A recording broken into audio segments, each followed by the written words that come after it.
असम में विकास की रफ्तार को गति देने के लिए एडवांटेज असम 2.0 कार्यक्रम का भव्य आयोजन किया गया। 2 दिनों तक चले इस कार्यक्रम का उद्घाटन खुद प्रधानमंत्री नरेंद्र मोदी ने किया, जिसमें 60 देशों के निवेशकों के साथ ही देश के जितने भी नामचीन उद्योगपति हैं उन सबों ने हिस्सा लिया। 2 दिनों तक चले इस कार्यक्रम में लगभग 2 लाख करोड़ के निवेश का समझौता हुआ। तस्वीरों के जरिए इस कार्यक्रम को दिखाता हूं। ये वही मंच है जिस मंच से प्रधानमंत्री नरेंद्र मोदी ने उद्घाटन किया, उद्योगपतियों को, निवेशकों को संबोधित किया और उनसे असम में निवेश करने की अपील की।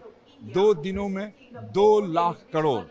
और अगले साल इसका टारगेट 5 लाख करोड़ का रखा गया है। प्रधानमंत्री नरेंद्र मोदी ने भविष्य के असम का ब्लूप्रिंट सामने रखते हुए कहा था कि अब ए फॉर असम हो गया है, यानी विकास के मामले में असम अब 1 नंबर का स्थान लेने जा रहा है। ये तमाम जो लोग बैठे हैं न सिर्फ भारतवर्ष के बल्कि दुनिया के अलग अलग देशों से आए हुए हैं, जो असम में अपने निवेश की संभावना को तलाश रहे हैं और तलाशने के बाद निवेश करने के लिए यहाँ MOU भी साइन कर रहे हैं। और यह ऐतिहासिक ही कहा जा सकता है कि 2 दिनों के इस इन्वेस्टमेंट और इंफ्रास्ट्रक्चर के सम्मेलन में 2 लाख करोड़ रुपए का असम की सरकार से उद्योगपतियों ने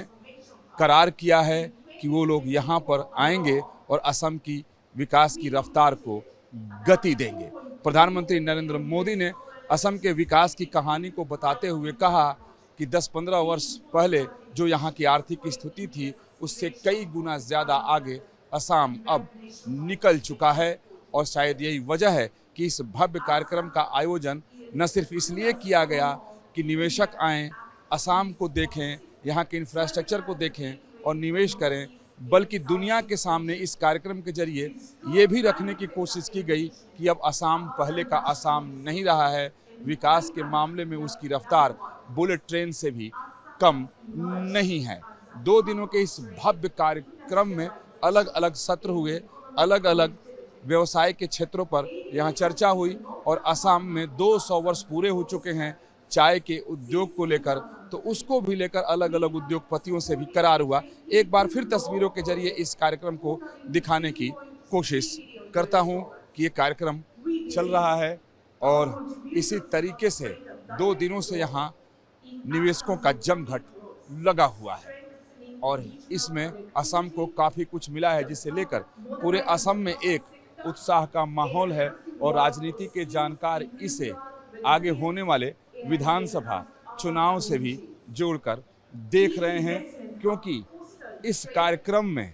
5 लाख करोड़ का टारगेट भी तय कर दिया है। हालांकि उसके लिए वक्त का इंतजार करना पड़ेगा, लेकिन ये कहा जा सकता है कि ये 2 दिनों के इस इन्वेस्टमेंट और इंफ्रास्ट्रक्चर सम्मेलन में, यानी इस समिट में कम से कम 2 लाख करोड़ रुपए असम की सरकार एक तरीके से लेने में, यानी करार कराने में कामयाब रही है और प्रधानमंत्री भी इस कार्यक्रम को देखकर गदगद हो गए थे। वीडियोस विकास राय के साथ Vikas Chandra, news nation, Guwahati, Assam. News nation अब व्हाट्सएप पर खबरों के ताजा अपडेट के लिए न्यूज नेशन के इस QR कोड को स्कैन करें।